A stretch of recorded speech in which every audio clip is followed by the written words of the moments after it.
أعوذ بالله من الشيطان الرجيم. بسم الله الرحمن الرحيم. أم حسبت أن أصحاب الكهف والرقيم كانوا من آياتنا عجبا إذ أوى الفتية إلى الكهف فقالوا ربنا آتنا من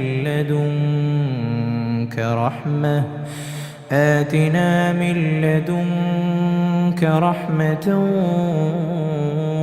وهيئ لنا من أمرنا رشدا فضربنا على آذانهم في الكهف سنين عددا ثم بعثناهم لنعلم أي الحزبين أحصى لما لبثوا أمدا. السلام عليكم ورحمة الله وبركاته. ഖുർആൻ മതം 925 ദിവസത്തിലേക്ക് എല്ലാവരെയും ഹാർദമായി സ്വാഗതം ചെയ്യുന്നു. സൂറത്ത് കഹ്ഫിലെ 9 മുതൽ 12 വരെയുള്ള ആയത്തുകളാണ് ഇന്ന് പഠന വിധേയമാക്കുന്നത്. ക്ലാസ് ആരംഭിക്കുന്നതിനായി ആദരണീയനായ ഡോക്ടർ എ വിലായത്തുള്ള സാഹിബിനെ ക്ഷണിക്കുന്നു. അസ്സലാമു അലൈക്കും വറഹ്മത്തുള്ളാഹി വബറകാതുഹു. അഊദു ബില്ലാഹി മിനശ് ശൈത്വാനിർ റജീം. ബിസ്മില്ലാഹിർ റഹ്മാനിർ റഹീം. أم حسبت أن أصحاب الكهف والرقيم كانوا من آياتنا عجبا إذ أوى الفتية إلى الكهف فقالوا ربنا آتنا من لدنك رحمة وهيئ لنا من أمرنا رشدا فضربنا على آذانهم في الكهف سنين عددا ثم بعثناهم لنعلم أي الحزبين أحصى لما لبثوا أمدا صدق الله العلي العظيم. സൂറത്തുൽ കഹ്ഫിലെ 9 മുതൽ 12 വരെയുള്ള ആയത്തുകളാണ് ഞാൻ നിങ്ങളെ കേൾപ്പിച്ചിട്ടുള്ളത്. ഈ സൂറത്തിന് അൽ കഹ്ഫ് എന്ന് പേര് വരുന്നതിന് കാരണമാകുന്ന വിധത്തിലുള്ള സംഭവങ്ങൾ വിവരിക്കപ്പെടുന്ന ഭാഗത്തിന്റെ തുടക്കമാണ് ഇന്ന് നമ്മൾ വായിച്ച ആയത്തുകളിലുള്ളത്. ഇവിടുന്ന് അങ്ങോട്ടാണ് ഏകദേശം ഈ സൂറത്തിന്റെ ഒരു ഗണ്യമായ ഒരു ഭാഗം ഈ അസ്ഹാബുൽ കഹ്ഫുമായി ബന്ധപ്പെട്ടുകൊണ്ടുള്ള സംഭവ വിവരണമാണ് നൽകപ്പെടുന്നത്. ആ വിവരണങ്ങളുടെ തുടക്കമാണ് ഇന്ന് നമ്മൾ വായിച്ചു വെച്ച ഈ ആയത്തുകൾ. ഞാൻ നേരത്തെ സൂചിപ്പിച്ചതാണ് ഈ സൂറത്തിന്റെ മുഖ്യമായ ഉള്ളടക്കം, അതിൽ പ്രതിപാദനം ചെയ്യപ്പെടുന്ന മുഖ്യമായ വിഷയങ്ങൾ 3 ചോദ്യങ്ങൾക്കുള്ള മറുപടിയാണ് എന്ന്. മക്കയിലെ നബി സല്ലല്ലാഹു അലൈഹി വസല്ലമയുടെ അഭിസംബോധിത സമൂഹം യഹൂദരുടെയോ ക്രൈസ്തവരുടെയോ ഒക്കെ പ്രേരണയാൽ നബി സല്ലല്ലാഹു അലൈഹി വസല്ലമയെ പരീക്ഷിക്കുന്നതിന് വേണ്ടി ഉന്നയിച്ച 3 ചോദ്യങ്ങളാണ് ഈ സൂറത്തിൽ മുഖ്യമായി പ്രതിപാദിക്കപ്പെടുന്ന കാര്യങ്ങൾ. അതിൽ ഒന്നാമത്തെ വിഷയം ഈ ഗുഹാവാസികളുമായി ബന്ധപ്പെട്ടുകൊണ്ടുള്ളതാണ്. അസ്ഹാബുൽ കഹ്ഫ് അവരെ പരാമർശിച്ചാണ് ഈ അസ്ഹാബുൽ കഹ്ഫുമായി ബന്ധപ്പെട്ട യാഥാർത്ഥ്യം. അവരാരായിരുന്നു, എന്തിന്റെ പേരിലാണ് അവര് ഗുഹയിൽ ഉറക്കിക്കിടത്തപ്പെട്ടത് തുടങ്ങിയിട്ടുള്ള വിഷയങ്ങളാണ്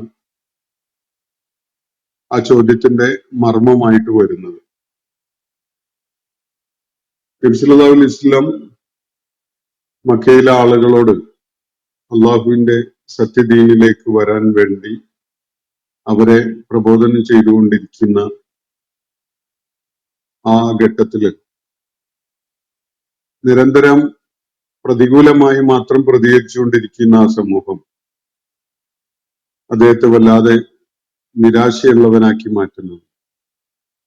അദ്ദേഹം അതിന്റെ പേരിൽ വളരെ ദുഃഖിതനായിട്ട് മാറുന്ന ഒരു കാര്യം, ആ ദുഃഖം അദ്ദേഹത്തെ വല്ലാതെ കീഴ്പ്പെടുത്തി കളയുന്നതും അത് അദ്ദേഹത്തെ തന്നെ നശിപ്പിക്കുന്ന വിധത്തിലായി മാറുന്നതും ഒക്കെയാണ് തൊട്ടു മുമ്പുള്ള ഇന്നലെ നമ്മൾ കൈകാര്യം ചെയ്ത ആയത്തുകളിൽ പരാമർശിക്കപ്പെടുന്നത്. അപ്പോ അത് സംബന്ധമായ ഒരു വലിയ യാഥാർത്ഥ്യം അല്ലാഹു ഇന്നലെ നമ്മൾ വായിച്ച ഭാഗത്ത് വെളിപ്പെടുത്തുകയും ഒരു പരിധിയിൽ കവിഞ്ഞ് പ്രവാചകരെ താങ്കൾ ദുഃഖിതനാവേണ്ടതില്ല. ഈ ഭൂമുഖവും ഇവിടെ സജ്ജീകരിക്കപ്പെട്ടിരിക്കുന്ന സകല സംഗതികളും തന്നെ ഭൂമിയെ വളരെ ആകർഷകമായി ഒരുക്കി വച്ചിരിക്കുന്നത് മനുഷ്യനുള്ള ഒരു പരീക്ഷണം എന്നുള്ള നിലക്കാണ്. മനുഷ്യരിൽ ആരൊക്കെ നല്ല കർമ്മങ്ങൾ ചെയ്യുന്നവരായി നിലകൊള്ളും, ആരൊക്കെ അവർക്ക് നൽകപ്പെട്ട അവസരങ്ങൾ പാഴാക്കി കളയും എന്ന വിധത്തില് അവർക്ക് ഒരു പരീക്ഷണം ആകുന്നതിന് വേണ്ടിയുള്ള ഒരുക്കങ്ങളാണ് ഭൂമുഖത്ത് ചെയ്തു വെച്ചിട്ടുള്ളത്. അത് അതിന്റെ സ്ഥിരമായ ഒരു ഭാവമല്ല, അത് അങ്ങനെ നിലകൊള്ളുകയും ഇല്ല. വൈകാതെ തന്നെ നാം അതിനെ ഒരു തരിശു ഭൂമിയാക്കി മാറ്റിക്കളയും എന്ന് പറഞ്ഞ ആ പരീക്ഷണത്തിന്റെ ആ ഘട്ടം അവസാനിക്കുകയും ഭൂമി ഇന്ന് നമ്മൾ കാണുന്ന വിധത്തില് വളരെ ആകർഷകമായി അലങ്കൃതമായി വെച്ചിരിക്കുന്ന ഈ അവസ്ഥയിൽ നിന്ന് മാറി ഒരു തരിശു നിലമായി മാറുകയും ചെയ്യും. അതുകൊണ്ട് ഇതൊരു താൽക്കാലിക സംവിധാനമാണ്. മനുഷ്യരെ പരീക്ഷിക്കുന്നതിന് വേണ്ടി നാം സജ്ജീകരിച്ചു വെച്ചിട്ടുള്ളതാണ്. അതിൽ ചിലര് സൗഭാഗ്യവാന്മാരായിക്കൊണ്ട് ആ പരീക്ഷണത്തില് വിജയം കണ്ടെത്തും, വേറെ ചിലര് ആ പരീക്ഷണത്തിൽ പരാജയമടയും. അത് ഓരോരുത്തരും അവരുടെ നിലപാട് അനുസരിച്ച്, അവര് സ്വീകരിക്കുന്ന നിലപാടും ആറ്റിറ്റ്യൂഡും ഒക്കെ അനുസരിച്ചാണ് അത് സംഭവിക്കുക. അതിന് പ്രവാചകരെ താങ്കൾ പരിധിയിൽ കൂടുതൽ അതിൽ ഖേദിക്കുന്ന അല്ലെങ്കിൽ അതിൽ വ്യസനമുള്ളവനായി മാറേണ്ടതില്ല എന്ന കാര്യമാണ് അവിടെ പറഞ്ഞു വെച്ച കാര്യങ്ങളുടെ ചുരുക്കം. അതിനെ തുടർന്നാണ് നമ്മൾ ഇന്ന് വായിച്ചു തുടങ്ങുന്ന അസ്ഹാബുൽ കഹ്ഫുമായി ബന്ധപ്പെട്ടുകൊണ്ടുള്ള വിവരണം വരുന്നത്. അപ്പോൾ തൊട്ട് മുമ്പ് പരാമർശിക്കപ്പെട്ട ആ വിഷയം, നബി സല്ലല്ലാഹു അലൈഹി വസല്ലം നേരിട്ടുകൊണ്ടിരിക്കുന്ന അദ്ദേഹത്തെ വളരെയേറെ വിഷമത്തിലാക്കിയ മക്കക്കാരുടെ ആ പ്രതികൂലമായിട്ടുള്ള പ്രതികരണം, അത് ചരിത്രത്തിലെ ഒരേ ഒരു സംഭവം ആണ് എന്ന് കരുതരുത്. ഇതുപോലെയുള്ള തിരിച്ചടികളും അല്ലെങ്കിൽ പ്രതികൂലമായ പ്രതികരണവും അതിനെ തുടർന്നുള്ള ശത്രുതയും പകയും ഒക്കെ ഏറ്റുവാങ്ങിക്കൊണ്ട് വിശ്വാസപാതയിൽ നിലകൊണ്ട ധാരാളം ആളുകൾ മുമ്പും കഴിഞ്ഞു പോയിട്ടുണ്ട്. വളരെ വളരെ പ്രയാസകരമായ സാഹചര്യങ്ങളിലൂടെ അവര് കടന്നുപോയിട്ടുണ്ട്. അവരിൽ പലരും ജീവൻ സംരക്ഷിക്കാൻ വേണ്ടി തന്നെ വലിയ പ്രയാസത്തില് വലിയ പ്രയത്നങ്ങളൊക്കെ ചെയ്തുകൊണ്ട് അതിന് വളരെയേറെ കഷ്ടപ്പെട്ടുകൊണ്ട് വേണ്ടിയിരുന്നു അവർക്ക് സ്വന്തം ജീവൻ സംരക്ഷിച്ചുകൊണ്ട് പോകാൻ പോലും എന്ന ഒരു വസ്തുതയാണ് ഇവിടെ ചൂണ്ടിക്കാണിക്കപ്പെടുന്നത്. അതിനൊരു ഉദാഹരണമായിട്ടാണ് ഇവിടെ അസ്ഹാബുൽ കഹ്ഫിന്റെ സംഭവം വിവരിക്കപ്പെടുന്നത്. അപ്പോ മക്കക്കാർ ഉന്നയിച്ച ചോദ്യത്തിനുള്ള ഒരു മറുപടി എന്ന പോലെ തന്നെ നബി സല്ലല്ലാഹു അലൈഹി വസല്ലം വ്യക്തിപരമായി അനുഭവിച്ചിരുന്ന കടുത്ത മനോവിഷമം ലഘൂകരിക്കുന്നതിന് വേണ്ടി ചരിത്രത്തിൽ ഇതുപോലെയുള്ള സംഭവങ്ങൾ പലപ്പോഴും ഉണ്ടായിട്ടുണ്ട് എന്നത് ചൂണ്ടിക്കാണിക്കപ്പെടുകയാണ് ഇവിടെ. അപ്പൊ നമുക്ക് ഈ സംഭവങ്ങളുടെ വിവരണത്തിലേക്ക് കടക്കാം. ഇത് നബി സല്ലല്ലാഹു അലൈഹി വസല്ലമയോട് അള്ളാഹു ഒരു കാര്യം പറയുന്നത് പോലെയുള്ള ഒരു ശൈലിയിലാണ്.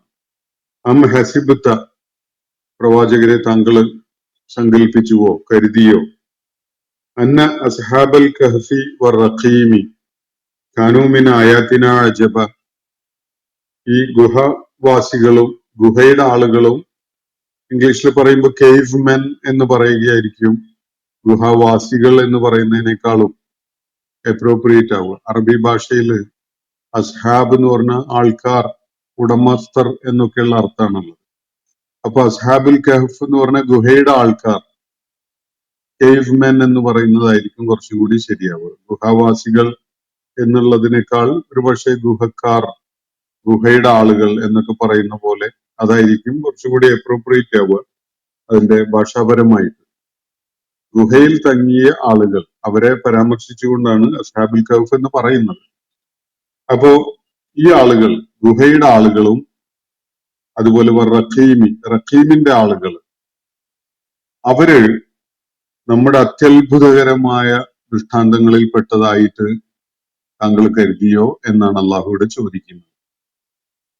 വളരെ വിസ്മയകരമായി, ഒരിക്കലും സംഭവിക്കാനിടയില്ലാത്ത, അള്ളാഹുവിന് സാധിക്കുമെന്ന് തോന്നുന്നില്ലാത്ത വിധത്തിലുള്ള അത്ഭുതകരമായ ഒരു കാര്യമാണ് ഈ ഗുഹക്കാരുടെയും റഖീമുകാരുടെയും സംഭവം എന്ന് താങ്കൾ സങ്കല്പിച്ചുവോ, താങ്കൾ കരുതിയോ, അങ്ങനെ താങ്കൾക്ക് തോന്നിയോ എന്നാണ് അള്ളാഹുവിന്റെ ചോദ്യം.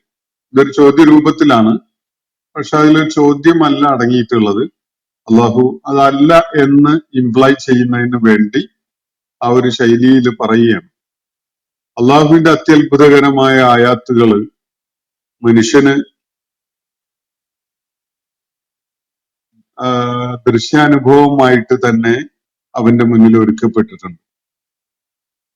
ആകാശങ്ങളുടെയും ഭൂമിയുടെയും സംവിധാനങ്ങൾ, പ്രപഞ്ചത്തിലെ ഓരോരോ പ്രതിഭാസങ്ങൾ, ഇതൊക്കെ തന്നെ അള്ളാഹു ഒരുക്കി വെച്ചിരിക്കുന്നത് നമ്മൾ നോക്കിക്കാണുന്ന വിധത്തില് ലളിതമായ ഒരു കാര്യമാണ് എന്ന് ആർക്കും സങ്കല്പിക്കാൻ പറ്റുകയില്ലാത്ത അത്രയും അത്ഭുതകരമായ ഒരു സംഗതിയാണ്. അള്ളാഹുവിന്റെ സൃഷ്ടി വൈഭവത്തിനെ നമ്മളത് അത്രയും സാധാരണത്വമുള്ള വിധത്തിൽ നമുക്ക് അനുഭവപ്പെടുന്നത് കൊണ്ടാണ് നമ്മൾ അതേക്കുറിച്ച് ഇതൊക്കെ അങ്ങനെ തന്നെയാണല്ലോ പണ്ട് മുതലേ എന്നൊക്കെ സങ്കല്പിക്കുന്നത്. തൊട്ടു മുകളിലുള്ള ആയത്തിൽ അള്ളാഹു പറഞ്ഞ കാര്യം, ഭൂമി അതിന്റെ ആകർഷകത്വത്തോടു കൂടി ഇങ്ങനെ നിലകൊള്ളുന്ന, അതിന്റെ ഹരിതാപം ആയ അവസ്ഥ, ആകാശത്തിന്റെ നീലിമ, അത് ഒക്കെ നിരന്തരം ആവർത്തിച്ചു വരുന്ന അതിലെ മഴ പോലുള്ള പ്രതിഭാസങ്ങൾ, കാലാവസ്ഥ പോലെയുള്ള ആ പ്രതിഭാസങ്ങൾ, സമുദ്രം പോലെയുള്ള അത്യത്ഭുതകരമായ പ്രതിഭാസങ്ങൾ, അതുപോലെ ഇവിടുത്തെ വാട്ടർ സൈക്കിൾ, അങ്ങനെയൊക്കെയുള്ള സംഗതികൾ, ഇതൊക്കെ തന്നെ അതിഗംഭീരമായ ആസൂത്രണത്തിന്റെ ഫലമായിട്ട് നിലവിൽ വന്ന ദൈവിക പ്രതിഭാസങ്ങളാണ്.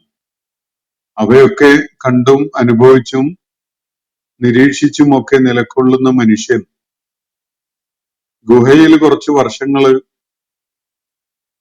സാധാരണത്തേതിൽ കവിഞ്ഞ ഒരു ദീർഘമായ ഒരു കാലം ഉറങ്ങിപ്പോയി എന്ന ഒരു അനുഭവം ഉണ്ടായ ഈ ഗുഹക്കാരുടെ കാര്യം, അല്ലെങ്കിൽ റഖീംകാരുടെ കാര്യം വലിയ അത്ഭുതമുളവാക്കുന്ന ദൈവിക ദൃഷ്ടാന്തമായിട്ട് അവർക്ക് തോന്നിയോ, ആ പ്രവാചകന് തോന്നിയോ എന്നാണ് ഇവിടെ ചോദിക്കുന്നത്. പരോക്ഷമായിട്ട് അള്ളാഹുവിടെ സൂചിപ്പിക്കുന്ന ഒരു കാര്യം, അങ്ങനെ അത്ര വലിയ അത്ഭുതം കൂറാൻ മാത്രമുള്ള ഒരു ദൈവിക ദൃഷ്ടാന്തമൊന്നും അല്ലാതെ അള്ളാഹുവിന്റെ അത്ഭുതമുളവാക്കുന്ന, നിങ്ങളെ വിസ്മയിപ്പിക്കുന്ന ഒത്തിരി ദൃഷ്ടാന്തങ്ങൾ അവൻ നിങ്ങളുടെ മുന്നിൽ വിന്യസിപ്പിച്ചു വെച്ചിട്ടുണ്ട്. അവയെക്കുറിച്ച് നിങ്ങൾ ആലോചിക്കാത്തത് കൊണ്ടും ചിന്തിക്കാത്തത് കൊണ്ടും മാത്രമാണ് ഈ ഒരു സംഭവം വലിയൊരു അത്ഭുത ദൃഷ്ടാന്തമായിട്ട് നിങ്ങൾക്ക് തോന്നുന്നുണ്ടാവുക എന്ന വിധത്തിലാണ് ഇവിടെ കാര്യങ്ങൾ വിവരിക്കപ്പെടുന്നത് എന്ന് കാണാൻ കഴിയും. അപ്പോ നബി സല്ലല്ലാഹു അലൈഹി വസല്ലമയോടുള്ള ഒരു ചോദ്യമായിട്ടാണ് ഈ വാചക ഘടന. അം ഹസിബ്ത, പ്രവാചകരെ താങ്കൾ അങ്ങനെ കരുതിപ്പോയോ, അന്ന അസ്ഹാബൽ കഹ്ഫി വറഖീമി, കഹ്ഫിന്റെയും റഖീമിന്റെയും ആളുകൾ, അവര് കാനൂ മിൻ ആയാതിനാ അജബ, നമ്മുടെ വളരെ അത്യത്ഭുതകരമായ ദൃഷ്ടാന്തങ്ങളിൽ പെട്ടതാണ് എന്ന വിധത്തില് താങ്കൾ കരുതിപ്പോയോ എന്നാണ് അള്ളാഹുവിടെ ചോദിക്കുന്നത്. തീർച്ചയായിട്ടും ഈ അസ്ഹാബുൽ കഹ്ഫ് വർ റഖീം എന്ന് പറയുന്നത് അള്ളാഹുവിന്റെ ദൃഷ്ടാന്തങ്ങളിൽപ്പെട്ടത് തന്നെയാണ്. അതിൽ സംശയമൊന്നുമില്ല. അതിനെക്കുറിച്ച് സംശയമുള്ള വിധത്തിലല്ല ചോദ്യവും. മറിച്ച് അതിന്റെ അജബ് കാണിക്കുന്ന, അതിലടങ്ങിയിട്ടുള്ള അത്ഭുതം, അതിലടങ്ങിയിട്ടുള്ള അവിശ്വസനീയത, ആ ആയാത്തുകളുടെ, ആ ദൃഷ്ടാന്തത്തിന്റെ ആ വ്യാപ്തിയും ആഴവും ഒക്കെ കാണിക്കുന്ന അത്യത്ഭുതകരമായ ഒരു സംഗതിയായിട്ട് തോന്നിപ്പോയോ എന്നാണ് ഇവിടെ ചോദ്യമായിട്ട് ഉന്നയിക്കപ്പെടുന്നത്. അപ്പോ ഇതിനേക്കാളൊക്കെ നിങ്ങളെ കണ്ണു തുറപ്പിക്കുന്ന വിസ്മയകരമായ ധാരാളം ദൃഷ്ടാന്തങ്ങള് നിങ്ങളുടെയൊക്കെ അസ്തിത്വത്തിലും നിങ്ങൾ ജീവിക്കുന്ന ഈ ഭൂമുഖത്തും ഈ പ്രപഞ്ചത്തിലുമായിട്ട് അള്ളാഹു ഒരുക്കി വെച്ച പലതിലും അടങ്ങിയിട്ടുണ്ട്. അള്ളാഹുവിന്റെ സൃഷ്ടി വൈഭവം പ്രകടമാവുന്ന, അള്ളാഹുവിന്റെ അത്യത്ഭുതകരമായ വിസ്മയകരമായ ആ സൃഷ്ടാവ് എന്നുള്ള നിലക്ക് അവൻ ചെയ്തിരിക്കുന്ന കാര്യങ്ങള്, അത് ഇതിനേക്കാളൊക്കെ എത്രയോ ഏറെ വിസ്മയമുളവാക്കുന്നതാണ് എന്നത് നിങ്ങൾ മനസ്സിലാക്കുന്നില്ലേ എന്നതാണ് ഒരു ഇൻഡയറക്റ്റ് ആയിട്ട് ഉന്നയിക്കപ്പെടുന്ന ഒരു ചോദ്യമായിട്ട് കാണാൻ സാധിക്കുക. അപ്പോ ഇവിടെ പരാമർശിക്കപ്പെട്ടിരിക്കുന്ന സംഗതി അസ്ഹാബുൽ കഹ്ഫ് വർ റഖീമാണ്. അതാണ് നിങ്ങൾക്ക് വലിയ അത്ഭുതമായിട്ട്, അള്ളാഹുവിന്റെ വിസ്മയമുളവാക്കുന്ന ദൃഷ്ടാന്തമായിട്ട് തോന്നിയോ എന്ന ചോദ്യത്തിന് ആധാരമായിട്ടുള്ളത് ഈ അസ്ഹാബുൽ കഹ്ഫ് വർ റഖീം ആണ്. ഇതിലെ അസ്ഹാബുൽ കഹ്ഫ് എന്നൊരു സംഗതി, ഈ ഗുഹക്കാർ എന്ന വിഷയം, അത് ക്രൈസ്തവ സമൂഹത്തിന് ഒട്ട് വളരെയൊക്കെ കേട്ട് പരിചയമുള്ള ഒരു സംഗതിയാണ്. ബൈബിളില് അതിനെക്കുറിച്ച് പരാമർശം വരുന്നില്ലെങ്കിലും ബൈബിൾ അനുബന്ധ സ്രോതസ്സുകളിൽ ഇങ്ങനെ ഒരു സംഭവത്തെ കുറിച്ച് പരാമർശം കാണാൻ കഴിയും. ഈ ബിബ്ലിക്കൽ റൈറ്റിംഗ്സിൽ, ബൈബിൾ റിലേറ്റഡ് ആയ സോഴ്സസിൽ ഒരു ദ മൈറ്റി സ്ലീപ്പേഴ്സ് ഓഫ് എഫീസസ് എന്നൊരു പരാമർശം ചിലയിടങ്ങളിൽ നമുക്ക് ലഭിക്കുന്നുണ്ട്. എഫീസസിലെ അതിഭയങ്കരമായി ഉറങ്ങിക്കിടന്ന അതിഭയങ്കരന്മാരായ ഉറക്കക്കാർ എന്നൊക്കെ വേണമെങ്കിൽ അതിന് നമുക്ക് മലയാളത്തിൽ പറയാൻ പറ്റുന്നു വരും. അപ്പൊ എഫീസസിലെ ദീർഘമായ ഒരു കാലം ഉറങ്ങിയ ആ ആളുകൾ എന്നുള്ള നിലക്ക് അങ്ങനെ ഒരു കഥ ബൈബിൾ അനുബന്ധ സ്രോതസ്സുകളിൽ പരാമർശിക്കപ്പെടുന്നുണ്ട്. പക്ഷെ ഈ റഖീം എന്ന വാക്ക് പലർക്കും അറിയാത്തൊരു കാര്യമാണ്. അതിനെ വ്യാഖ്യാനിക്കാനുള്ള ശ്രമങ്ങളാണ് ഇസ്ലാമിക പണ്ഡിതന്മാരുടെ, ഖുർആൻ പണ്ഡിതന്മാരുടെ ഭാഗത്തു നിന്ന് ഉണ്ടായിട്ടുള്ളത്. അപ്പൊ ഗുഹക്കാരും ഗുഹയുടെയും റഖീമിന്റെയും ആളുകൾ എന്നാണ് ഈ വാചക ഘടന. അപ്പോ ഗുഹയുടെ ആളുകൾ എന്നത് നമ്മൾ മനസ്സിലാക്കുന്നത് ഈ ഇവിടെ വിവരിക്കപ്പെടുന്ന ഒരു സംഭവം ഉണ്ടല്ലോ, ഗുഹയിൽ ഉറങ്ങിക്കിടന്ന കുറച്ച് ആളുകളുടെ ഒരു കഥ, അതിലെ കഥാപാത്രങ്ങൾ. ഈ റഖീം എന്താണ് എന്നത് ഒരു ആശയവ്യക്തത ഒരുപക്ഷെ കൃത്യമായിട്ട് പറയാൻ പറ്റാത്ത ഒരു സ്വഭാവത്തിലുള്ളതാണ്.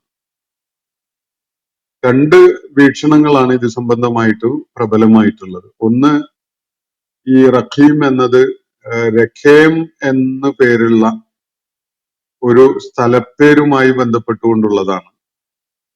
എന്ന് പറഞ്ഞാൽ ഈ ഗുഹയുടെ ആളുകൾ അധിവസിച്ചിരുന്നതായിട്ട് പരാമർശിക്കപ്പെടുന്ന ആ നാടിന്റെ പേരാണ് രഖേം എന്നത്. അത് ഒരു അഖബ പ്രദേശത്തിനും ഫലസ്തീനിനും ഇടക്കുള്ള ഒരു സ്ഥലം.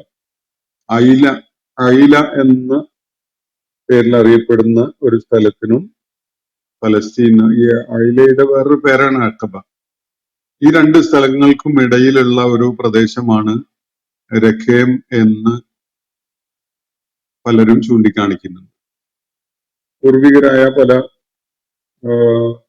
മുഫസ്സിറുകളും അതിനെക്കുറിച്ച് അങ്ങനെ അതുപോലെ താബികളുടെ കൂട്ടത്തിൽപ്പെട്ട സഹാബികളെ പോലെ തന്നെ താബികളുടെ കൂട്ടത്തിൽപ്പെട്ട ചിലരും ഇത് ഇങ്ങനെ ഒരു സ്ഥലപ്പേരിനെ ആണ് പരാമർശിക്കുന്നത് എന്ന് അഭിപ്രായപ്പെട്ടിട്ടുണ്ട്.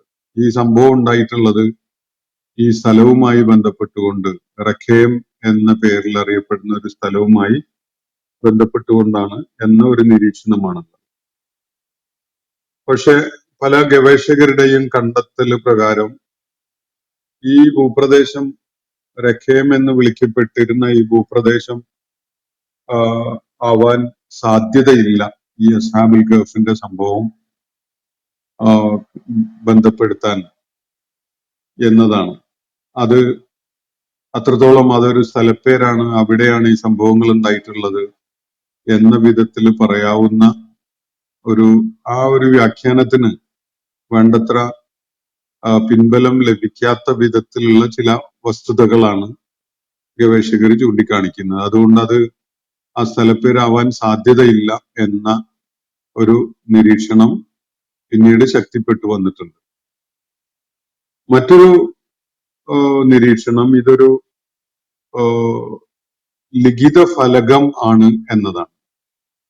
ലിഖിത ഫലകം എന്ന അർത്ഥത്തിലാണ്. എന്ന് പറഞ്ഞാൽ അസ്ഹാബുൽ കഹ്ഫിന്റെ ആ പ്രദേശം, ആ ഗുഹയൊക്കെ നിലക്കൊണ്ടിരുന്ന അല്ലെങ്കിൽ അവർ അധിവസിച്ചിരുന്ന ആ പ്രദേശം അടയാളപ്പെടുത്തിയിരുന്ന ഒരു ഫലകം, അതിൽ അസ്ഹാബുൽ കഹ്ഫ് കഴിഞ്ഞിരുന്ന ഇടമാണ് എന്നതോ അല്ലെങ്കിൽ അവരുടെ വാസസ്ഥലമായിരുന്നു എന്ന വിധത്തിലൊക്കെ പിന്നീട് രേഖപ്പെടുത്തിക്കൊണ്ടൊരു ഫലകം അവിടെ സ്ഥാപിക്കപ്പെട്ടിരുന്നു എന്ന് കരുതിക്കൊണ്ട് അങ്ങനെ ഒരു ലിഖിത ഫലകം ഉണ്ടായിരുന്ന ഇടം എന്ന അർത്ഥത്തിലാണ് എന്നും ഒരു നിരീക്ഷണമുണ്ട്. ഇത് രണ്ടാമത്തെ ഒരു അഭിപ്രായമാണ്. ഈ റഖീം എന്ന അറബി വാക്കിൽ നിന്നാണ് റഖം, എണ്ണം അല്ലെങ്കിൽ നമ്പർ എന്നൊക്കെയുള്ള അർത്ഥത്തിലുള്ള പദങ്ങൾ അറബിയിൽ ഉപയോഗത്തിലുള്ളത്. ഈ ഡിജിറ്റൽ ആയ സംഗതികൾക്കും ഈ വാക്ക്, ഈ റൂട്ടിൽ നിന്നുള്ള വാക്കുകളാണ് അറബിയിൽ ഉപയോഗിക്കുന്നത് കാണാൻ കഴിയും. അർഖാം അങ്ങനെയൊക്കെയുള്ള പദങ്ങൾ വരുന്നത് ഈ റൂട്ടിൽ നിന്നാണ്. റാ, ഖാ, ഖാഫ്, മീം, ഈ 3 അക്ഷരങ്ങൾ വരുന്ന റൂട്ടിൽ നിന്നാണ് അത് വരുന്നത്. അപ്പൊ ഒരു ഡിജിറ്റൽ റെപ്രസെന്റേഷൻ, ഒരു അടയാളപ്പെടുത്തൽ അസ്ഹാബുൽ കഹ്ഫുമായി ബന്ധപ്പെട്ടുകൊണ്ട് അവരെ സ്ഥലം, അവരുമായി അസോസിയേറ്റ് ചെയ്ത ഒരു ഇടം എന്നൊക്കെ അടയാളപ്പെടുത്തുന്ന എന്തോ ഒരു ലിഖിത ഫലകം സ്ഥാപിക്കപ്പെട്ടിരുന്ന ഒരു സ്ഥലം എന്ന നിലക്കാണ് ചില പ്രമുഖരായ ആധുനിക ഖുർആൻ വ്യാഖ്യാതാക്കൾ അതിനെ നോക്കിക്കാണുന്നത്. എന്തായാലും കൃത്യമായിട്ട് നമുക്ക് അത് ഒരു സ്ഥലപ്പേരാണോ ലിഖിത ഫലകമാണോ എന്നത് അങ്ങ് ഉറപ്പിച്ച് പറയാവുന്ന ഒരു സംഗതിയല്ല.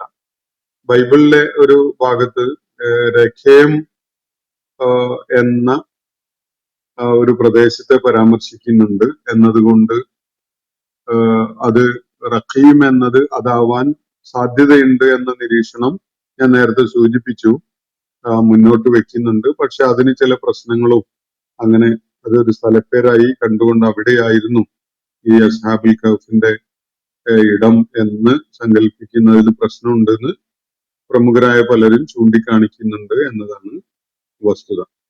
അതുപോലെ ഈ റഖേം എന്നതിനെ ഈ പീട്ര എന്ന ഒരു പരാമർശം വരുന്ന പഴയൊരു നബത്തയൻ സമൂഹത്തിന്റെ ഒരു കേന്ദ്രം ആയിട്ട് ബന്ധപ്പെടുത്തിക്കൊണ്ടും ഈ സംഭവങ്ങൾ വിവരിക്കപ്പെടുന്നുണ്ട്.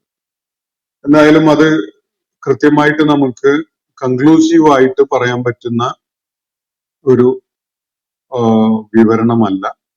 ഇനിയും അത് സംബന്ധമായി ഗവേഷണം നടക്കാനൊക്കെ ഇടയുണ്ട് എന്നാണ് ഞാൻ മനസ്സിലാക്കുന്നത്. അപ്പോ എന്തായാലും ഈ അസ്ഹാബുൽ കഹ്ഫുമായി എന്തോ ബന്ധമുള്ള ഒരു പരാമർശമാണത്. ഒരുപക്ഷെ ലിഖിത ഫലകമാവാം, അല്ലെങ്കിൽ അവരുമായി ബന്ധപ്പെട്ട സ്ഥലത്തിന്റെ പേരാകാനും സാധ്യതയുണ്ട്. ആ നിലക്ക് വായിച്ചുകൊണ്ട് നമ്മൾ മുന്നോട്ട് പോവുകയാണ്. അം ഹസിബ്ത അന്ന അസ്ഹാബൽ കഹ്ഫി വറഖീമി, കഹ്ഫിന്റെയും റഖീമിന്റെയും ആളുകൾ കാനൂമിന ആയാത്തിന അജബ, നമ്മുടെ അത്യത്ഭുതകരമായ ദൃഷ്ടാന്തങ്ങളുടെ കൂട്ടത്തിൽ ഒന്നായിരുന്നു എന്ന് പ്രവാചകരെ താങ്കൾ സങ്കല്പിച്ചുവോ എന്നാണ് ചോദ്യം. ഇത് അവൽ ഫിത്തിയതു ഇലൽ കഹ്ഫി, ആ യുവാക്കളുടെ ഒരു സംഘം ഗുഹയിലേക്ക് അഭയം തേടിക്കൊണ്ട് വന്ന ആ സന്ദർഭം. ഇത് അവൽ ഫിത്തിയതു ഇലൽ കഹഫ്. ഫിത്തിയ എന്ന് പറഞ്ഞാൽ യുവാക്കളുടെ ഒരു സംഘം, പരിമിതമായ എണ്ണം ഉള്ള യുവാക്കളുടെ ഒരു സംഘം. അവര് ഗുഹയിലേക്ക് അഭയം തേടിക്കൊണ്ട് വന്ന ആ സന്ദർഭം ഓർക്കുക, അല്ലെങ്കിൽ ആ സന്ദർഭം ഒന്ന് മനസ്സിൽ കാണുക. ഫഖാലു, അങ്ങനെ അവര് പറയുകയുണ്ടായി. ഗുഹയിൽ അഭയം തേടിക്കൊണ്ട് വന്ന യുവാക്കളുടെ സംഘം ഇങ്ങനെ പ്രാർത്ഥിക്കുകയുണ്ടായി. റബ്ബന ആതിന മിൻ ലദുൻക റഹ്മ, ഞങ്ങളുടെ നാഥ, നീ ഞങ്ങൾക്ക് നിന്റെ അടുക്കൽ നിന്നുള്ള കാരുണ്യം ചൊരിയണമേ. ആതിന മിൻ ലദുൻക റഹ്മ, ഞങ്ങള് നിന്റെ കാരുണ്യത്തിന് ആവശ്യക്കാരായിരിക്കുകയാണ്. ഞങ്ങൾ വേട്ടയാടപ്പെട്ടുകൊണ്ടിരിക്കുകയാണ്, ഞങ്ങൾക്ക് നിന്റെ കരുണ ആവശ്യമുണ്ട് എന്ന് പറഞ്ഞുകൊണ്ടാണ് അവര് തങ്ങളുടെ റബ്ബിന്റെ നേരെ കൈകൾ ഉയർത്തുന്നത്. ഗുഹയിൽ അഭയം പ്രാപിക്കാൻ വേണ്ടി ആരിൽ നിന്നോ രക്ഷപ്പെടാൻ ഓടിക്കെതച്ച് എത്തിയതാണ് അവർ. ഗുഹ ഒരു അഭയമാവട്ടെ എന്നുള്ള നിലക്ക് അവരതില് അഭയം പ്രാപിക്കാൻ വേണ്ടി എത്തിയ നേരത്ത് അവര് തങ്ങളുടെ റബ്ബിന്റെ നേരെ കൈകൾ ഉയർത്തി പറഞ്ഞത് ഇങ്ങനെയാണ്, പ്രാർത്ഥിച്ചത് ഇങ്ങനെയാണ്. റബ്ബന ആതിന മിൻ ലദുൻക റഹ്മ, ഞങ്ങളുടെ നാഥ, നിന്റെ കരുണ ഞങ്ങളുടെ മേൽ ചൊരിയണമേ എന്നാണ് അവർ പറയുന്നത്. വഹയ്യ ലനാ മിൻ അംരിനാ റശദ, ഞങ്ങളുടെ കാര്യങ്ങൾ നേരാവണ്ണം ചെയ്യാൻ നീ ഞങ്ങൾക്ക് സൗകര്യം ഒരുക്കി തരണമേ എന്നാണ് അവര് വീണ്ടും ആവശ്യപ്പെടുന്നത്. വഹയ്യ ലനാ, ഹയ്യ ലനാ എന്ന് പറഞ്ഞാൽ നീ ഞങ്ങൾക്ക് ഒരുക്കി തരണമേ. മിൻ അംരിന, ഞങ്ങളുടെ കാര്യങ്ങളിൽ പെട്ട ഞങ്ങൾ പ്രതിസന്ധി അനുഭവിക്കുന്ന ചില വിഷയങ്ങളുണ്ട്. അക്കാര്യത്തില് റുഷ്ദോടുകൂടി അത് ചെയ്യാൻ നീ ഞങ്ങൾക്ക് സൗകര്യം ഒരുക്കി തരണേ എന്നാണ് അവര് പറയുന്നത്. അപ്പോ അള്ളാഹുവിലുള്ള വിശ്വാസം ഉയർത്തിപ്പിടിച്ചുകൊണ്ട് നിലക്കൊണ്ടതിന്റെ പേരിൽ വേട്ടയാടപ്പെട്ട ഒരു സംഘം യുവാക്കളാണ്. അവർക്ക് അള്ളാഹുവിന്റെ കാരുണ്യം വേണമെന്നാണ് അവർ അള്ളാഹുവിനോട് തേടുന്നത്. അവര് ഉദ്ദേശിച്ച വിധത്തില് ആ സത്യമാർഗത്തിൽ നിലക്കൊള്ളുകയും ജീവിക്കുകയും ഒക്കെ ചെയ്യുന്നതിന് സൗകര്യം ഒരുക്കി തരണമേ എന്നാണ് അവര് റബ്ബിനോട് ആവശ്യപ്പെടുന്നത്. വഹയ്യ ലന, നീ ഞങ്ങൾക്ക് ഒരുക്കി തരണമേ. മിൻ അംരിന, ഞങ്ങളുടെ കാര്യങ്ങൾ റഷദ, റുഷ്ദോടുകൂടി ശരിയായ വിധത്തില് ശരിയായ ദിശാബോധത്തോടും മാർഗദർശനത്തോടും കൂടി ഞങ്ങളുടെ കാര്യങ്ങൾ ചെയ്യുവാൻ നീ ഞങ്ങൾക്ക് സൗകര്യമാക്കി തരണമേ എന്നാണ് അവര് പ്രാർത്ഥിക്കുന്നത്. കാരുണ്യം വേണം, അതേപോലെ അവരുടെ കാര്യങ്ങളൊക്കെ നിവർത്തിക്കാനുള്ള സൗകര്യപ്പെടുത്തലും ഉണ്ടാക്കി തരണം എന്നാണ് ആവശ്യം. അപ്പോ അതിനെ തുടർന്ന് എന്താണ് ഉണ്ടായത് എന്നാണ് അള്ളാഹു പറയുന്നത്. അപ്പൊ ഈ യുവാക്കള് അവര് നേരിട്ടിരുന്ന ഏതോ ഭീഷണിയിൽ, അവരനുഭവിച്ചിരുന്ന ഏതോ കടുത്ത പ്രതിസന്ധിയുടെ ഘട്ടത്തില് അവര് അഭയം ലഭിക്കും എന്ന് കരുതിക്കൊണ്ട് തൽക്കാലം ആരിൽ നിന്നൊക്കെയോ രക്ഷപ്പെടാൻ വേണ്ടി ഒരു ഗുഹയിൽ കയറി ഒളിക്കുകയാണ്. എന്നിട്ട് അവര് അള്ളാഹുവിന്റെ നേരെ കൈകൾ ഉയർത്തി പറയുന്നത്, ഞങ്ങളുടെ നാഥ, നീ ഞങ്ങളോട് കരുണ കാണിക്കണേ, ഞങ്ങളുടെ കാര്യങ്ങളൊക്കെ നീ ഒരുക്കി സജ്ജമാക്കി എളുപ്പമാക്കി തരണേ, ഞങ്ങൾ ഉദ്ദേശിച്ച ഈ വിധത്തില് മുന്നോട്ട് പോകാൻ നീ വഴി ഒരുക്കി തരണമേ എന്നാണ് അവർ ആവശ്യപ്പെട്ടത്. അപ്പോ ഫദറബ്ന അലാ ആദാനിഹിം, അതിനെ തുടർന്ന് അള്ളാഹു പറയുന്നത് അത് നബി സല്ലല്ലാഹു അലൈഹി വസല്ലമയോടും ഖുർആൻ വായിക്കുന്ന കേൾക്കുന്ന മുഴുവൻ ആളുകളോടുമായിട്ടാണ്. ഫദറബ്ന അലാ ആദാനിഹിം ഫിൽ കഹ്ഫി സിനീന അദദ, അങ്ങനെ ആ ഘട്ടത്തിൽ നാം അവരെ ആ ഗുഹയിൽ വർഷങ്ങളോളം ഉറക്കിക്കിടത്തുകയുണ്ടായി. ഫദറബ്ന അലാ ആദാനിഹിം, ഈ പദങ്ങളുടെ ഭാഷാപരമായ അർത്ഥം നാം അവരുടെ കാതുകളിൽ, ചെവികളിൽ അടിക്കുകയുണ്ടായി എന്നാണ്. ഫദറബ്ന അലാ ആദാനിഹിം, ഉദൻ എന്ന് പറഞ്ഞ കാതുകളാണ്. ഉദൻ കാത്, ആദാൻ എന്ന് പറഞ്ഞാൽ അതിന്റെ ബഹുവചന കാതുകൾ, ചെവികൾ. നാം അവരുടെ കാതുകളിൽ അവരെ പ്രഹരിക്കുകയുണ്ടായി. ഫിൽ കഹഫി, ആ ഗുഹയിൽ വെച്ച്. ആ ഗുഹയിലായിരിക്കെ നാം അവരുടെ കാതുകൾക്ക് പ്രഹരമേൽപ്പിച്ചു. സിനീന അദദ, ധാരാളം വർഷങ്ങൾ. ഇങ്ങനെയാണ് അതിന്റെ ലിറ്ററൽ ആയിട്ട് അക്ഷരതലത്തില് അല്ലെങ്കിൽ പദതലത്തിലുള്ള അർത്ഥം. അതുകൊണ്ട് സൂചിപ്പിക്കപ്പെടുന്നത് അവരുടെ കാതുകളെ സ്പർശിക്കുന്ന വിധത്തിൽ എന്തോ ഒന്ന് ചെയ്തുകൊണ്ട് വർഷങ്ങളോളം നാം അവരെ ഉറക്കിക്കിടത്തി എന്നാണ്. ഈ കാതും മനുഷ്യന്റെ ബോധവും തമ്മിൽ വലിയ ബന്ധമുണ്ട്. നമ്മൾ ചിലപ്പോ ഒക്കെ പറയാറുള്ള ഒരു പ്രയോഗം ഉണ്ടല്ലോ, കരണക്കുറ്റിക്കൊന്ന് കൊടുക്കണം എന്ന് പറയും. വളരെ വലിയ മർമ്മമായ ഒരു ഭാഗമാണ് ശരീരത്തിന്റെ ഈ കാത് എന്ന് പറയുന്നത്. കാതിന് ചെറിയൊരു പ്രഹരമേൽപ്പിച്ചാൽ പോലും ചിലപ്പം ബോധം കെട്ടുവീഴും. ചിലപ്പോ ബോധം തെളിയാൻ ഒരുപാട് സമയമെടുത്തു എന്നൊക്കെ വരും. ഇത് അള്ളാഹുവിന്റെ ഒരു ഇടപെടലാണ്. അവരുടെ കാതുകളെ അള്ളാഹു ഒന്ന് സ്പർശിച്ചു. ഒരുപക്ഷെ മൂസ അലൈഹി ഇസ്ലാം വടി കൊണ്ട് പാറക്കെട്ടില് തട്ടിയ പോലെ, അല്ലെങ്കിൽ സമുദ്രത്തിൽ തട്ടിയ പോലെ, ഇതുപോലെയൊക്കെയുള്ള ഒരു ഇടപെടൽ നടത്തി എന്നാണ് അള്ളാഹുവിടെ സൂചിപ്പിക്കുന്നത്. അവരുടെ കാതുകളെ, കർണങ്ങളെ അള്ളാഹു ഏതോ വിധത്തിൽ ഒന്ന് സ്ട്രൈക്ക് ചെയ്തു. അതിന്റെ ഫലം അവര് ആ ഗുഹയില് സിനീനാദത, വലിയൊരെണ്ണം വർഷങ്ങള്, ദീർഘമായൊരു കാലം അവരവിടെ നിദ്രയിലായിട്ട് കിടന്നു. ഇതാണ് സൂചിപ്പിക്കപ്പെടുന്നത്. അപ്പൊ ഏത് വിധത്തിലാണ് അവരെ ദീർഘമായൊരു കാലം അള്ളാഹു ഗുഹയിൽ ഉറക്കിക്കിടത്തിയത് എന്നത് നമുക്ക് വേണമെങ്കിൽ അതിനെ ഗവേഷണം ചെയ്ത് കണ്ടുപിടിക്കാൻ കഴിയുന്ന വിധത്തിൽ ഒരു സൂചനയാണ് അള്ളാഹുവിടെ നൽകുന്നത്. അവരുടെ കാതുകളെ നാം പ്രഹരിക്കുകയുണ്ടായി. അങ്ങനെ അവര് വർഷങ്ങളോളം ഗുഹയിലായി, അല്ലെങ്കിൽ ഗുഹയിൽ നിദ്രയിലായി എന്നാണ് സൂചിപ്പിക്കപ്പെടുന്നത്. സുമ്മ ബഅസ്നാഹും, പിന്നീട് നാം അവരെ ഉണർത്തി എണീപ്പിച്ചു. ലിനഅലമ അയ്യുൽ ഹിസ്ബൈനി അഹ്സാ ലിമാ ലബിസു അമദ. പിന്നീട് നാം അവരെ ഉണർത്തി എണീപ്പിച്ചത് എന്തിനാണ്? രണ്ട് സംഘങ്ങളിൽ അവരെത്ര കാലം ഗുഹയിൽ കഴിഞ്ഞു എന്ന കാര്യത്തിൽ കൃത്യതയുള്ളത് ആർക്കാണ് എന്നത് അറിയുന്നതിന് വേണ്ടി. എന്ന് പറഞ്ഞാൽ അവരെ പിന്നീട് അള്ളാഹു ഉണർത്തി എണീപ്പിച്ചപ്പോ അവരുടെ നിദ്രാവസ്ഥയിൽ നിന്ന്, ആ നിദ്ര എന്ന് പറയുന്നത് വളരെ ദീർഘമായ ഒരു കാലമാണ്. ഒരുപാട് തലമുറകൾ തന്നെ അതിനുശേഷം കടന്നുപോയിട്ടുണ്ട്. ഒരുപാട് തലമുറകള് പിറവിയെടുത്ത് ജീവിച്ച് അവരുടെ ജീവിതം കഴിഞ്ഞ് ഭൂമുഖത്തുനിന്ന് വിടവാങ്ങി കഴിഞ്ഞിട്ടുണ്ട്. എന്നിട്ടാണ് അവര് ആ നിദ്രയിൽ നിന്ന് ഉണർത്തപ്പെടുന്നത്.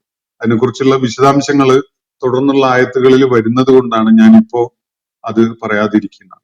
അപ്പോ അവരെ ഉറക്കിക്കിടത്തിയത് ആ ഗുഹയിലാണ്. പിന്നീട് നാം അവരെ ഉണർത്തി എണീപ്പിച്ചു. സുമ്മ ബഅസ്നാഹും, ആ ഉയർത്തി എണീപ്പിച്ചത് എന്തിനാണ്, ഏത് വിധത്തിലാണ് എന്നാണ് ഇവിടെ പറയുന്നത്. സ്വാഭാവികമായിട്ടും അവിടെ ഒരു തർക്കം ഉടലെടുത്തു. എത്ര കാലം ഈ ആളുകൾ ഗുഹയിൽ ഉറക്കത്തിൽ കഴിഞ്ഞുകൂടിയിട്ടുണ്ട് എന്ന വിഷയത്തില് രണ്ട് പ്രമുഖമായ അഭിപ്രായങ്ങളായി അവിടെ രൂപപ്പെട്ടു വന്നു. അപ്പൊ രണ്ട് ഹിസ്ബായി, രണ്ട് പക്ഷം ആയി, രണ്ട് കക്ഷികളായി. ഒരു കൂട്ടർ പറയുന്നത് ഇങ്ങനെ ഒരു അഭിപ്രായം, വേറൊരു കൂട്ടർ വേറൊരു അഭിപ്രായം. ഈ രണ്ട് കൂട്ടരുടെ കൂട്ടത്തിൽ ഏത് കൂട്ടര് പറഞ്ഞതാണ് അവര് ഗുഹയിൽ അധിവസിച്ച കാലത്തെ കൃത്യമായി കണക്കാക്കുന്നത്, അല്ലെങ്കിൽ കൂടുതൽ കൃത്യതയോടുകൂടി ആ കാലത്തെ നിർണയിക്കുന്നത് എന്ന് അറിയുന്നതിന് വേണ്ടി എന്നാണ് അള്ളാഹുവിടെ പറയുന്നത്. അത് ഒരു ഭാഷാപരമായി അള്ളാഹു സ്വീകരിച്ച ഒരു ശൈലി മാത്രമാണ്. ഞാൻ മനസ്സിലാക്കുന്നത് അവരെ ഗുഹയിൽ നിന്ന് അള്ളാഹു ഉണർത്തി എണീപ്പിച്ചു. അതിനെ തുടർന്നുണ്ടാവുന്നത് ആ കാലഘട്ടത്തിലെ ആളുകൾ രണ്ട് കക്ഷികളായി തിരിഞ്ഞു ഇവരുമായി ബന്ധപ്പെട്ടുകൊണ്ടുള്ള വിഷയത്തിൽ. എത്ര കാലം അവരവിടെ ഗുഹയിൽ അധിവസിച്ചു എന്ന വിഷയത്തില് ആ നാട്ടുകാര് ആ കാലഘട്ടത്തില് രണ്ട് അഭിപ്രായക്കാരായി, രണ്ട് കക്ഷികളായി മാറി എന്നത് അള്ളാഹു ഒരു ഇൻഡയറക്റ്റ് ആയ രീതിയിൽ പറയുന്ന ഒരു ശൈലി സ്വീകരിച്ചതാണ് ഇവിടെ എന്നാണ് ഞാൻ മനസ്സിലാക്കുന്നത്. അല്ലാതെ രണ്ട് കക്ഷികളിൽ ഏത് കൂട്ടരാണ് കൃത്യതയോടുകൂടി കാലം അവരെത്ര കാലം കഴിച്ചു കൂട്ടി എന്നത് പറയുന്നത് നമുക്കറിയുന്നതിന് വേണ്ടി എന്ന ഒരു വളരെ പ്ലെയിനായ മീനിങ് അല്ല അതുകൊണ്ട് സജസ്റ്റ് ചെയ്യപ്പെടുന്നത് എന്നാണ് ഞാൻ മനസ്സിലാക്കുന്നത്. അപ്പോ ഈ ആളുകൾ ദീർഘമായ ഒരു കാലം ഗുഹയിൽ കഴിച്ചു കൂട്ടി എന്ന കാര്യത്തിൽ ആർക്കും തർക്കമില്ല. എന്നാൽ എത്ര കാലം അവർ ഗുഹയിൽ കഴിച്ചു കൂട്ടി എന്നത് സംബന്ധമായി ആ കാര്യത്തില് അവര് രണ്ട് ഹിസ്ബുകളായി, രണ്ട് കക്ഷികളായി മാറി. ഈ രണ്ട് കക്ഷികളില് ഏത് കൂട്ടരാണ് അഹിസ ലിമ ലബിസു അമദ? അഹിസ എന്ന് പറഞ്ഞാൽ കൂടുതൽ കൃത്യതയുള്ളത്, എണ്ണിക്കണക്കാക്കുന്നതിൽ കൂടുതൽ കൃത്യതയുള്ളത് എന്നാണ് അറബി ഭാഷയിൽ അത് സൂചിപ്പിക്കുന്നത്. യഥാർത്ഥത്തിൽ ഈ പദം ഒരു വേർബൽ ഫോമിൽ വരുന്നതിന്റെ മുമ്പ് അറബിയിൽ ഉണ്ടായിരുന്നത് ഹസ എന്ന വാക്കാണ്. ഹസ എന്ന് പറഞ്ഞ ചരൽക്കല്ലുകളാണ്. ചരൽക്കല്ലുകളെ അടിസ്ഥാനപ്പെടുത്തിക്കൊണ്ടാണ് പഴയ കാലത്ത് പൗരാണികരായ അറബികള് എണ്ണം കണക്കാക്കിയിരുന്നത്. അപ്പോ നാളികേരം അല്ലെങ്കിൽ എന്തെങ്കിലും എണ്ണുകയാണെങ്കിൽ അവർ നമ്മുടെ നാട്ടിൽ നാളികേരം ആണല്ലോ ഈ എണ്ണൽ പ്രക്രിയയിൽ കൂടുതൽ വരാറുള്ളത്. അതുകൊണ്ടാണ് ഞാനത് പറഞ്ഞു പോയിട്ടുള്ളത്. അപ്പം അറബികൾക്കിടയിൽ അക്കാലത്ത് എന്തെങ്കിലുമൊക്കെ എണ്ണേണ്ടി വരുമ്പോ ഓരോ എണ്ണത്തിനും കണക്കാക്കി ഓരോ ചരൽക്കല്ല് മാറ്റി വെക്കുകയും എന്നിട്ട് ആ ചരൽക്കല്ലിന്റെ എണ്ണം സാധനം ഉണ്ടെന്ന് പറയുകയൊക്കെ ചെയ്യുന്ന ഒരു വളരെ പൗരാണികമായ ഒരു രീതി ഉണ്ടായിരുന്നിരിക്കണം. അതിൽ നിന്നാണ് കൃത്യതയുള്ള കണക്കാക്കൽ, എണ്ണിക്കണക്കാക്കൽ എന്ന അർത്ഥം കിട്ടുന്ന വിധത്തില് ഈ വാക്ക് വരുന്നത്, അഹ്സ എന്നത് വരുന്നത് അങ്ങനെയാണ്.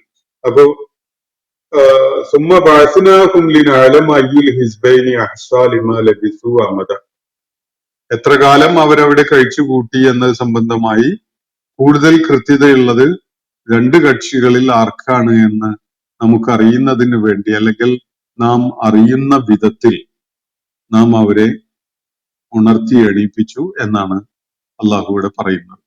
അപ്പോ ഈ സംഭവങ്ങളുടെ വിവരണം കൂടുതൽ വിശദാംശങ്ങളോടുകൂടി തുടർന്നുള്ള ആയത്തുകളിൽ വരുന്നുണ്ട്. ഇൻഷാ അല്ലാഹ് ഇത് സംബന്ധമായ കൂടുതൽ കാര്യങ്ങൾ നമുക്ക് ആ ആയത്തുകളുമായി ബന്ധപ്പെട്ടുകൊണ്ട് ഉള്ള ചർച്ചയിൽ കൊണ്ടുവരാം, മനസ്സിലാക്കാൻ ശ്രമിക്കാം എന്ന് സൂചിപ്പിച്ചുകൊണ്ട് ഇന്നത്തെ സെഷൻ ഞാനിവിടെ അവസാനിപ്പിക്കുകയാണ്. വാഖിർ ദഅ്വാന അൽഹംദുലില്ലാഹി റബ്ബിൽ ആലമീൻ. അസ്സലാമു അലൈക്കും വറഹ്മത്തുള്ളാഹി വബറകാതുഹു. ഇന്നത്തെ ഖുർആൻ പദം ഇവിടെ സമാപിക്കുന്നു. ഖുർആൻ പഠനത്തിൽ പങ്കെടുത്ത എല്ലാവർക്കും അല്ലാഹു അർഹമായ പ്രതിഫലം നൽകി അനുഗ്രഹിക്കട്ടെ. വആഖിറു ദഅ്വാനാ അൽഹംദുലില്ലാഹി റബ്ബിൽ ആലമീൻ. അസ്സലാമു അലൈക്കും വറഹ്മത്തുള്ളാഹി വബറകാതുഹു.